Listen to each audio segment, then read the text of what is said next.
राधा के पैदा होते ही उसकी माँ का देहांत हो गया था।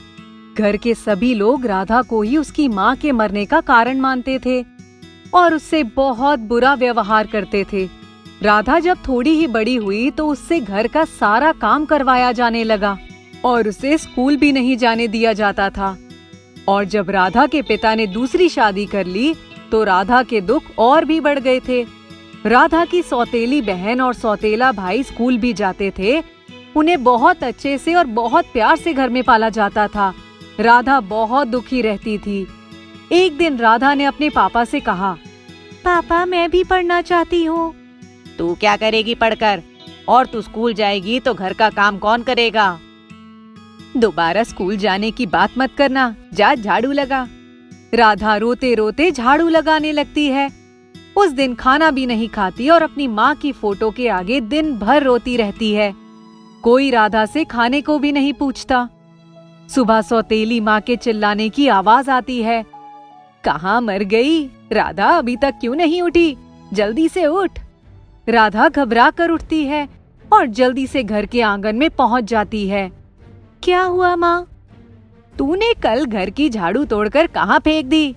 माँ मैंने ऐसा कुछ भी नहीं किया।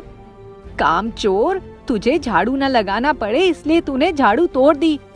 चल जा अभी नई झाड़ू लेकर आ। राधा पास के बाजार जाती है और एक नई झाड़ू खरीद कर लाती है। घर आकर वे झाड़ू कोने में रख देती है और पानी पीने जाती है। जैसे ही पानी पीकर आती है देखती है कि घर की झाड़ू लग चुकी होती है। ये देखकर हैरान हो जाती है कि इतनी जल्दी घर की सफाई कैसे हो गई। अरे राधा, झाड़ू लेकर आई या नहीं? घर की आज सफाई होगी कि नहीं? इतना कहते कहते किचन से बाहर आती है तो देखती है कि पूरा घर साफ है। वह आश्चर्य में पड़ जाती है कि इतनी जल्दी राधा ने पूरा घर साफ कैसे कर दिया। चल ठीक है, अब सफाई हो गई, जाके कपड़े धो। राधा कपड़े धोने जाती है और जैसे ही वह कपड़े धोने बैठती है देखती है कि झाड़ू उसके बगल में रखी है। वह वापस झाड़ू को उसकी जगह पर रख आती है। थोड़ी देर बाद फिर देखती है कि झाड़ू उसके बगल में रखी है। फिर वापस झाड़ू को उसकी जगह पर रखने जाती है, लेकिन जैसे ही वापस आती है देखती है कि कपड़े धोकर रस्सी पर सूख रहे हैं। उसकी तो कुछ समझ में नहीं आता कि आखिर हो क्या रहा है, पर राधा डांट और मार के डर से किसी को कुछ नहीं कहती है। वह जहाँ जहाँ जाती है घर में झाड़ू उसके पास आकर खड़ी हो जाती है। फिर उसे लगने लगता है कि इस झाड़ू में ही कुछ गड़बड़ है, तो डर के मारे उसे बाहर फेंक आती है। लेकिन घर में जैसे ही वापस आती है वह झाड़ू उसके घर में फिर मिलती है। डर के मारे उसे रात भर नींद नहीं आती। थोड़ी देर बाद उसे किसी की आवाज सुनाई देती है। कौन है? ये किसकी आवाज है? राधा, मैं तुम्हारी माँ हूँ। कौन माँ? राधा, मैं तुम्हारी मरी हुई माँ हूँ। अपनी माँ की आवाज सुनकर राधा रोने लगती है और अपने दुख अपनी माँ को सुनाती है। मुझे सब पता है राधा, लेकिन अब मैं सब ठीक कर दूंगी और ये झाड़ू तुम्हारा हर काम में सहायता करेगी। अगले दिन से राधा को घर में कोई काम नहीं करना पड़ता। सारा काम झाड़ू कर देती है और राधा को ये सब देखकर बहुत खुशी होती है। राधा की सौतेली माँ को ये सब देखकर हैरानी हो जाती है कि इतनी छोटी सी बच्ची इतने जल्दी इस घर का सारा काम कैसे कर रही है। उसका शक बढ़ता ही जाता है और वो राधा पर नजर रखने लगती है। एक रात में राधा को किसी से बात करते सुन लेती है, पर उसे दिखाई नहीं देता कि राधा किससे बात कर रही है। दूसरे दिन वे राधा को बहुत डांटती है और मारती है, ये बताने के लिए कि वह किससे बात कर रही थी और घर में क्या हो रहा है। पर राधा उसकी सौतेली माँ को कुछ नहीं बताती, लेकिन रात को अपनी माँ को सब कुछ बताती है और बहुत रोती है कि मुझे आज सौतेली माँ ने बहुत मारा।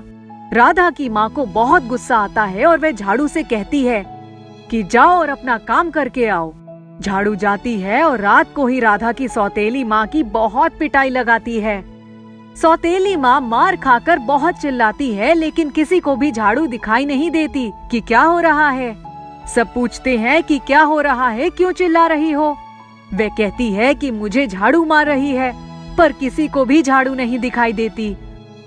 अब रोज रात को यही होता। सौतेली माँ की रोज पिटाई होने लग गई थी। सबको लगने लगा था कि सौतेली माँ पागल हो चुकी है। राधा के पापा ने उसका इलाज करवाना शुरू कर दिया था, लेकिन रोज रात की पिटाई होना बंद नहीं हो रही थी। बहुत इलाज करवाने के बाद भी जब सुधार नहीं हुआ, तो राधा के पापा ने सौतेली माँ को पागल खाने में भर्ती करवा दिया।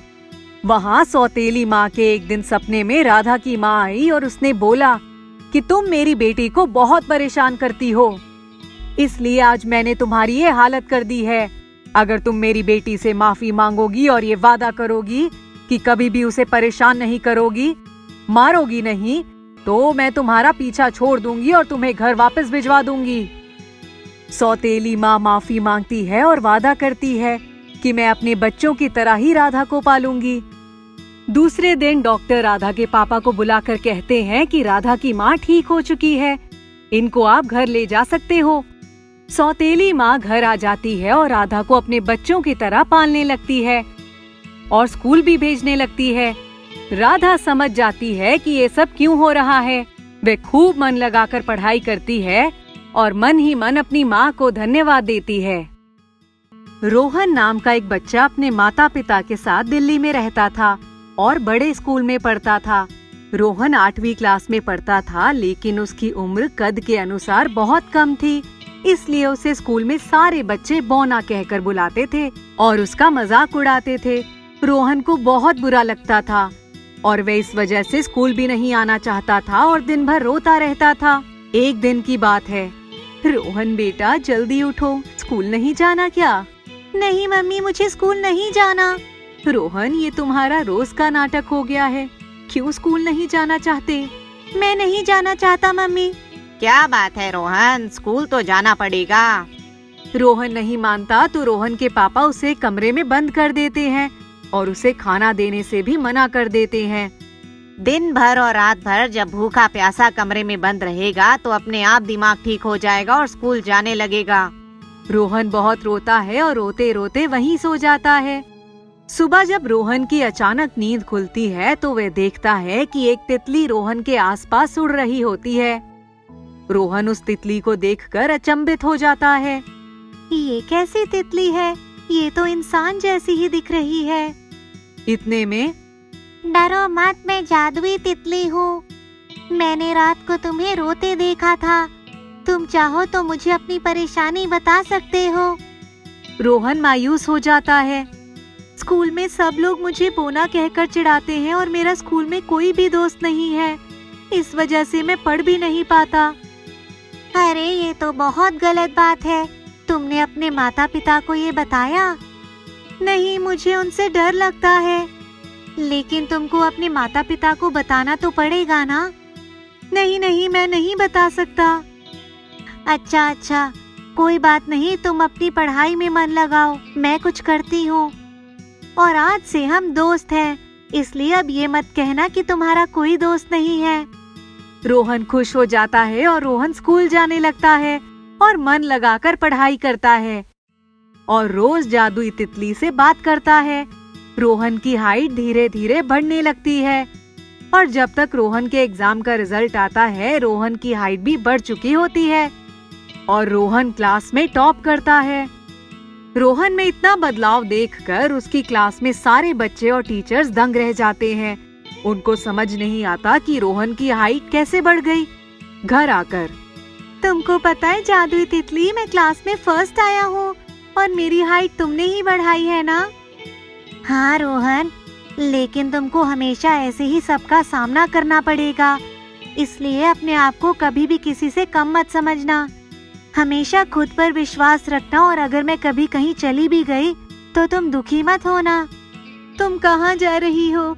तुम तो मेरी अच्छी दोस्त हो ना, तुम मुझे छोड़कर कहीं नहीं जाओगी ना? अरे मैं तो सिर्फ बता रही थी। जादुई तितली एक दिन रोहन को एक किताब देती है और उसको कहती है, इस किताब को 2 दिन बाद ही खोलना। ठीक है, अब मैं स्कूल जाता हूँ, आज मेरी स्पीच है स्कूल में। अरे वाह, अच्छे से स्पीच देना। हाँ चलो, मैं निकलता हूँ। और इतना कहकर रोहन वहाँ से चला जाता है। स्पीच देते हुए रोहन कहता है, ये स्पीच मेरे खुद के ऊपर है, मुझे हमेशा मेरी हाइट के कारण नीचा दिखाया गया और सब मुझे बौना कहते थे, लेकिन मैंने अपने आत्मविश्वास को कभी कमजोर नहीं होने दिया। आप सभी लोगों से एक अनुरोध है कि आप किसी का कभी मजाक ना उड़ाएं। रोहन की स्पीच पर सब बहुत तालियां बजाते हैं और उसकी बहुत तारीफ करते हैं और रोहन के माता पिता को भी उनकी गलती का एहसास हो जाता है। 2 दिन बाद जादुई तितली के कहे अनुसार रोहन वह किताब खोलता है। किताब में लिखा होता है, रोहन, हम जादुई तितलियों की उम्र 5 साल की ही होती है। अब मैं जा रही हूँ, लेकिन तुम कभी खुद को अकेला मत समझना। मैं हमेशा तुम्हारे साथ हूँ और कभी रोना मत। रोहन इतना पढ़कर बहुत दुखी हो जाता है, लेकिन उसको जादुई तितली जीने का तरीका सिखा देती है और रोहन जादुई तितली की दी हुई किताब हमेशा अपने साथ रखता है।